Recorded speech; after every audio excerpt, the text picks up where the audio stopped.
Era, era, Marimaganaka. Era, era, Marimaganaka. Sound Era,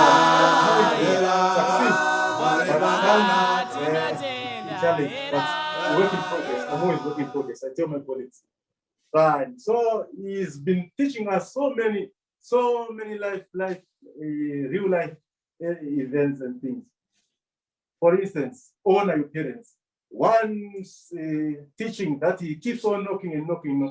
Honor your parents, honor your parents, honor your parents. No matter what you do, you have to honor your parents. Yes, out there, your parents can be called drunks. Out there, your parents can be called witches. Out there, your parents can be called irresponsible. But the moment they come into your house, they are your parents. No matter what the word calls them, no matter what the word tells them, they remain your parents. Honor them. The moment you honor your parents, I'm telling you, the God up there will reward you abundantly. Hallelujah. Amen. Hallelujah. Amen. Hallelujah. Some of his teachings, I still remember, and I've stuck to that. And today, I really honor my parents. I thank them. They took me all through the school life until today. I will remain their baby boy. I will remain their child. I thank them, and shall give honor to them. Of course, here and there, I failed them, but it is my hope that I continue honoring them. And I urge you as well as youth. I urge you as adults, wherever you are, honor your parents, for it is good, for it is right in the face of God. Our bishop has taught us so many things. He has said, we are not living in a vacuum. This is a free world today. We need to engage with all us outsiders. We are not living in a vacuum. I'll tell you youth as well, they're not living in a vacuum. Be up to date. Be up to date with things, with trending things, be it on Twitter, Instagram. Know your world. For in us, our leaders always say, we're going to produce champions. We're going to produce leaders of leaders, champions of champions. Now, if you're going to be a leader, you can't be leading only the members of church, the apostolic church. You have to lead even all those, the so-called drunks, the so-called all those that do vices of this world. You have to be a leader of them. So for you to lead them all, you need to also engage with them. Hallelujah. Hallelujah. Yes. Hallelujah. Currently in the world of Twitter, so many things are trending. Like EDK is trending. So many things out there. Gapi Dagenkoman is trending. You have to be in touch with these things. This is the reality. This is the world we live in. Indeed, the word says we are not of this world. But indeed, this world, we have influence, and it has influence on us. Let's engage with the world. That's the only way we can, as our leader always says, we are here to harvest souls for Christ. We are here to win souls for Christ. So for us to win souls for Christ, we have to engage with the world. We are not living in a vacuum. This is the teachings of our Father. We need to have people who are in position of influence. Like that's Joseph Arimath, my colleague just mentioned about. He was a man of influence. So by the time he asked for the blood of Jesus, they readily gave him because he was a man of influence. Look, for instance, there are so many churches that are built next to our parliament. It was because there were people of influence that managed to have that land to build their church. Now we need such people in our church. We need such people in our lives, people of influence. So for you to be of influence, you have to engage with the world. You have to be part of the world. You have to be a politician. And indeed, I remember very well from the Bible.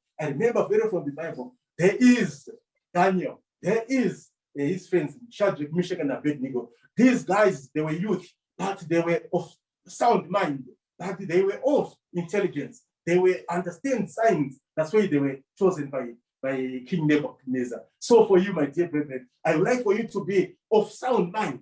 I would like for you to be of intelligence so that you indeed can influence the world.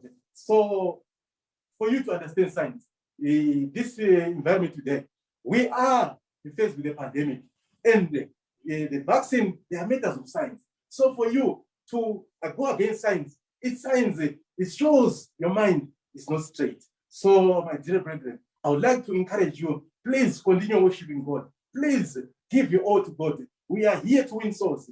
Indeed, we are in need to win more souls. You are a letter to the world. Now, what's written? What's the message? That's this word is going to say when they look at you. Spread the good news. Spread the good tidings of the Lord unto the world. Indeed, our Father Bishop Mapiza has been telling us one wife, one husband. That's one thing that you need to understand and to grasp.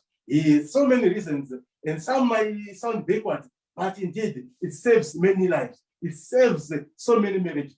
Indeed, this is one subject I myself did fail, but I encourage you, you go learn from my mistakes. If you learn from my mistakes, go one step ahead, and indeed, you live a happy life. Indeed, my dear brethren, I'll urge for you. You as youth, I know this is the beginning of relationships. This is the beginning of marriages in your lives. Find a partner, one partner that you trust. Find one partner, live together happily ever after. That's all our bishop has ever wanted for us, to live happily ever after. I know many take marriages yardstick for success. No.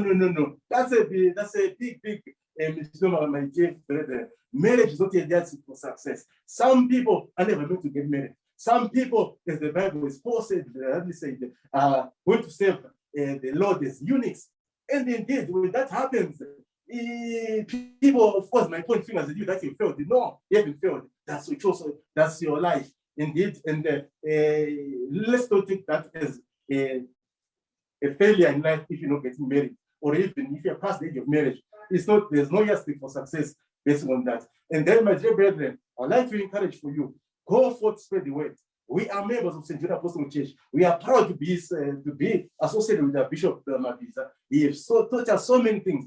And I'd like to encourage for you, read your Bible, study your Bible. Nowadays, in some countries, you can't be a leader for a church if you don't have a degree in theology. Yes, your divinity might give you some understanding. Yes, the Holy Spirit might give you some revelations, but you need the science, you need the education for you to be a really member and the leader of this church. I urge you, my dear brethren, this time I know, like Paul was always a sign of, I have so much to say unto you, but the day will come that we will meet, and we shall share the word of God.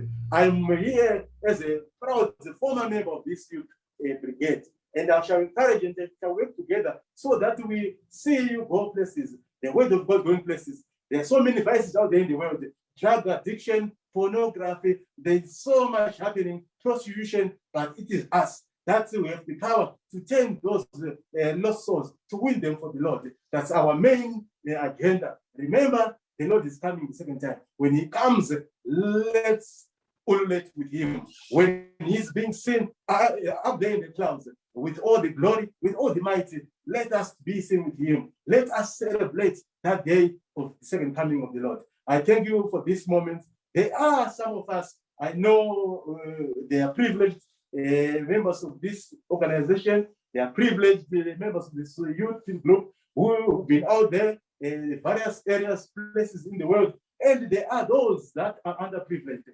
I remember the word of the Pope. He said, we're going to be judged on how we treat the poor. There are those underprivileged among us. Let's remember them. Indeed, not only prayers do work.